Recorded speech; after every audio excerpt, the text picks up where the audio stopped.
मैं भी जागना चाहती हूँ, आप भी जागिए। आज हम उपनिषद पढ़ते हैं। आजकल हम ऐतरेय उपनिषद पढ़ रहे हैं।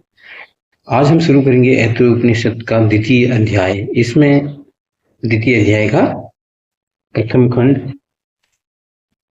और इसमें खंड भी एक ही है। तो इसमें कुल मिला के 6 मंत्र या श्लोक वो हैं।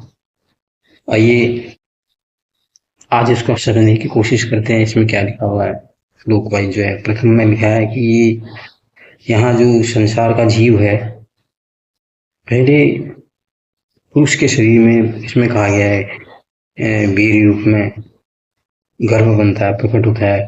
पुरुष के शरीर में से जो ये है संपूर्ण अंगों का जो तेज है, ये स्वरूप भूत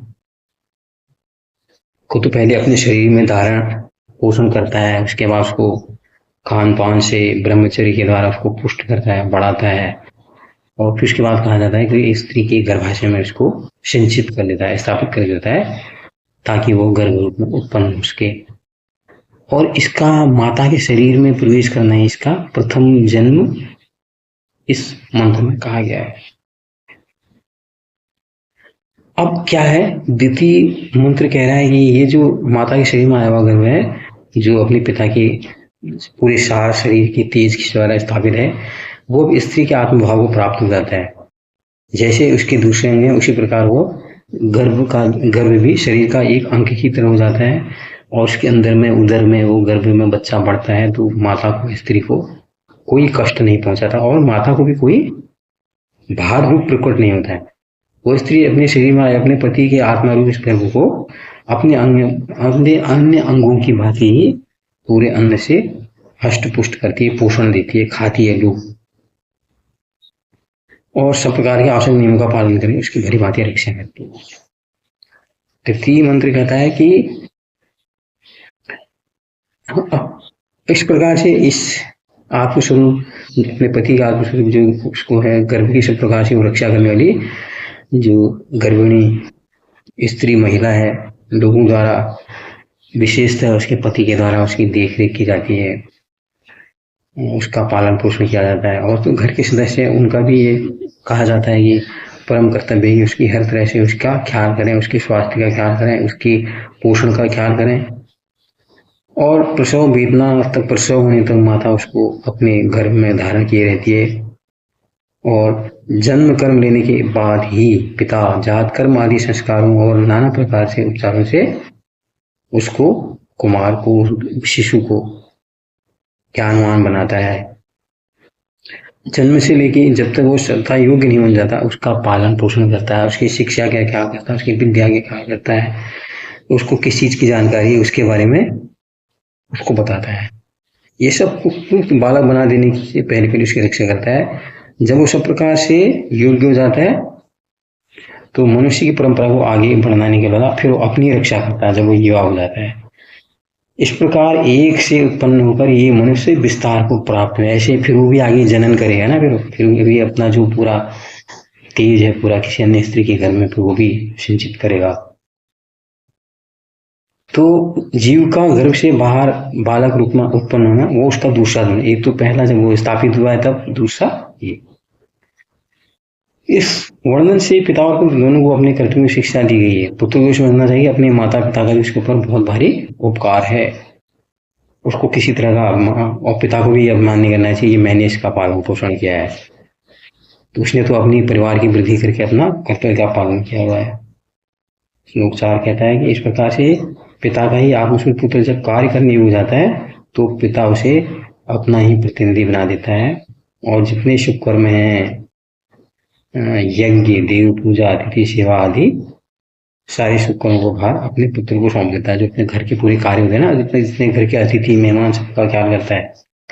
गृहस्थ का पूरा दायित्व पुत्र को छोड़ दो, अपने फिर उऋण हो जाता है, अपने पितृ से उऋण हो जाता है।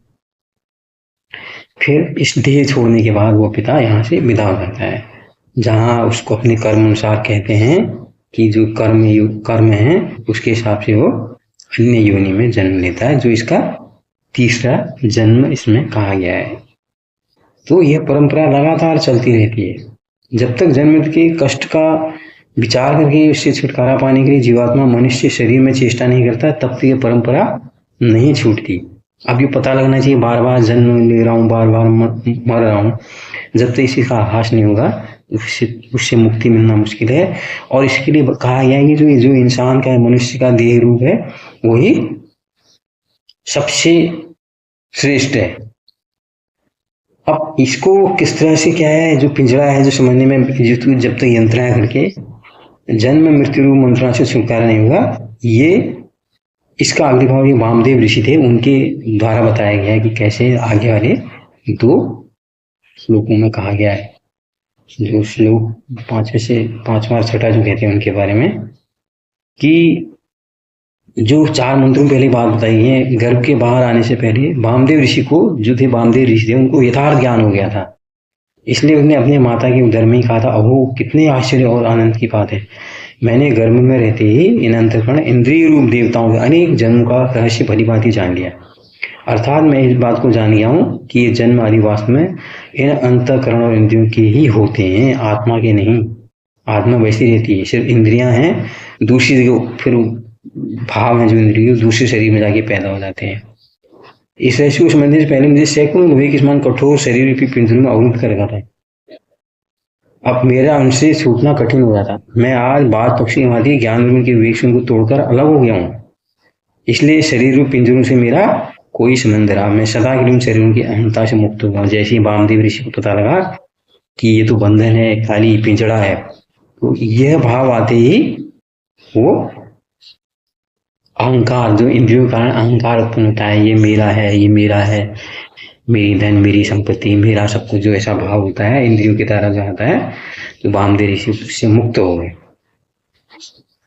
और अंतिम इसका मंत्र क्या था, इस प्रकार जन्म जन्मांतर के तत्व को जानने वाला अर्थात जब तक ये जीव इस शरीर के साथ जुड़ा रहता है, शरीर कोई अपना स्वरूप माने रहता है कि मैं फला हूँ, जो नाम लिए रहते हैं, मैं फला हूँ, मैं ढिमका हूँ, नाम को कैरी करता है, अपने पूरे पुष्टिकार अहंकार करता है, देखता कहीं मेरा नाम आया है, किधर कुछ हुआ है, मेरी लॉटरी में है, मेरी मेरिट में नाम है, मेरे धन नाम है, आदमी देखता है, सिर्फ ये अहंकार का पुष्प है, क्योंकि उसी को सब कुछ मानना है। तब तक उसको जन्म मृत्यु से छुटकारा नहीं होता है, और इसी अहम भाव के कारण उसको बार बार अनेक नाना प्रकार की योनि में जन्म लेकर कष्ट भोगना पड़ता है, लेकिन फिर भी नहीं सकता, क्योंकि अहम भाव है, इंद्रियों के कारण उसके अंदर अहम भाव है।